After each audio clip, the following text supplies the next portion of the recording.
Olá, seja bem-vindo. Eu sou o professor Daniel Queires Silva. Estamos no vídeo 6 do tópico 2 do curso de Computação para Engenharia. Nesse tópico falamos sobre variáveis e atribuições e agora em especial falaremos sobre conversões de tipos.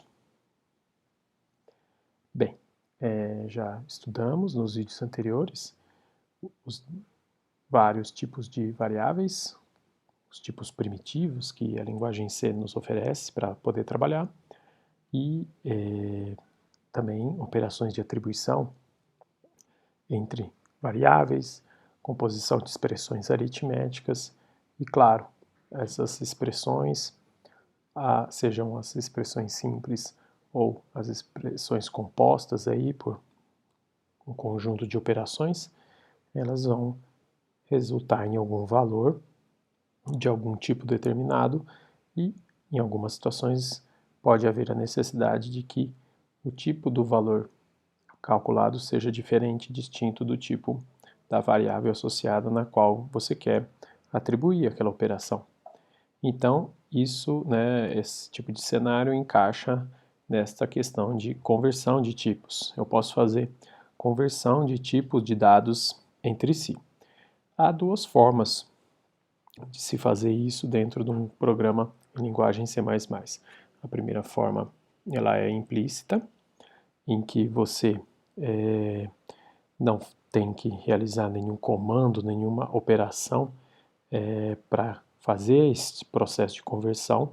Isso acontece, por exemplo, nessa situação em que você está fazendo a atribuição de uma variável de tipo menor para uma outra variável de tipo maior. Em termos, quando eu falo menor e maior aqui, eu estou falando em termos de tamanho de armazenamento, espaço de armazenamento em memória. Então, eu estou atribuindo uma variável que é do tipo short int aqui, de 16 bits, para uma variável int a de 32 bits. Então, naturalmente, o número representado nesse espaço de 16 bits pode ser representado sem perda de informação num espaço maior de 32 bits. Outro cenário de uma conversão implícita seria se você tivesse, por exemplo, uma situação de operações de ponto flutuante sendo e operações com tipo inteiro.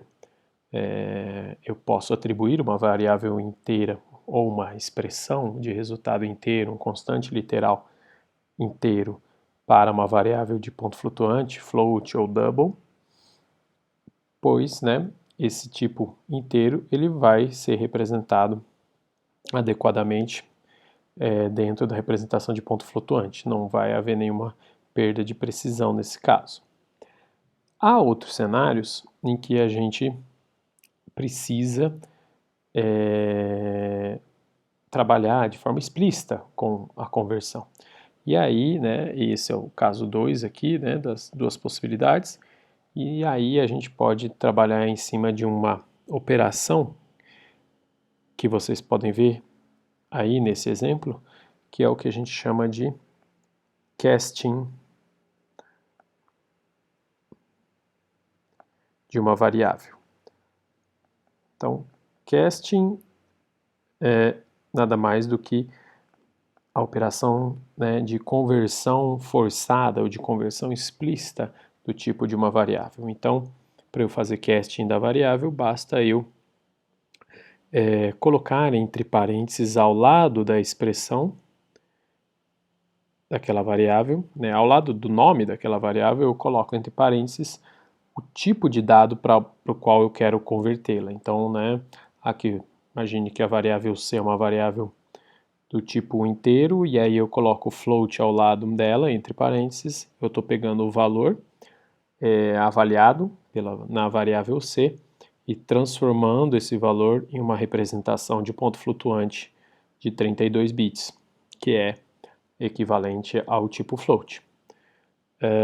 E reparem que eu posso usar o mecanismo de casting não só para converter variáveis, mas também para converter a expressão como um todo. Então, esse casting aqui mais externo, que está pedindo para fazer uma conversão de inteiro, ele faz esse processo em cima dessa expressão toda, essa divisão toda vai ser arredondada ao final, o seu resultado, para um valor inteiro. Então, né, isso é um recurso que a gente pode utilizar, e aí, usando esse recurso, a gente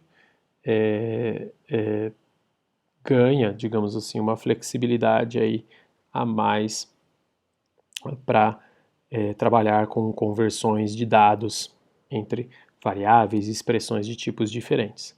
Uma ressalva é essa, né, de que ao fazer o casting, eu não estou modificando, transformando uma variável, por exemplo, que era inteira, ela vai passar a ser uma variável float, por isso eu posso atribuir um valor, um constante literal de ponto flutuante, como está aí, né, nesse exemplo. Isso é errado, né? O tipo real, o tipo da variável, ele é definitivo e estabelecido no momento da declaração daquela variável. Depois disso, você pode usar o casting dentro de expressões para que a expressão seja avaliada, o resultado da expressão seja avaliado e convertido para aquele tipo. Esse é o papel do casting.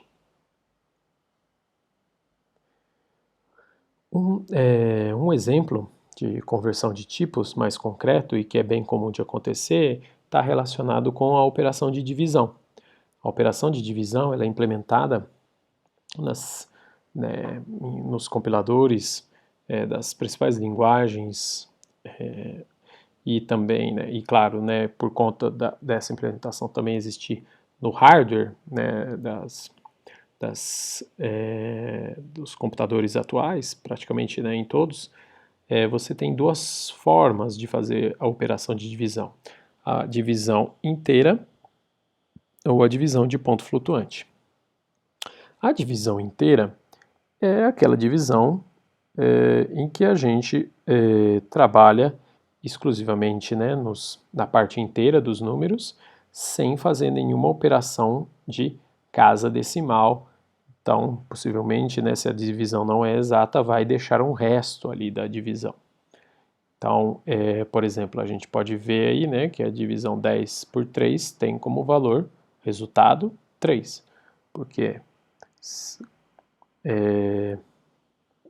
isso, né, essa ideia aqui remete, né, a quando a gente lá no ensino fundamental aprende a dividir e a gente aprende a dividir fazendo, né, a operação de divisão, procurando, né, o resultado unidade a unidade aqui e sempre calculando o resto da divisão. Então aqui 10 dividido por 3, o resultado é 3 e 3 vezes 3 dá 9, o resto então é o número 1. Aí, esse tipo de operador ele está disponível quando eu tenho dois argumentos inteiros. Então, se eu tenho uma constante literal inteira, uma variável inteira, duas variáveis inteiras, duas constantes literais inteiras, a operação vai ser a divisão inteira. Ou duas expressões que sejam, né? Numerador, uma expressão do tipo inteiro e o denominador, uma outra expressão do tipo inteiro, o resultado vai ser avaliado conforme a operação de divisão inteira. Por outro lado, se um dos argumentos for de ponto flutuante, float, double ou uma expressão do tipo ponto flutuante, aí eu estou trabalhando com a divisão de ponto flutuante, ou seja, eu vou trabalhar com casas decimais. Então, nesse caso, eu posso, né, fazer justamente a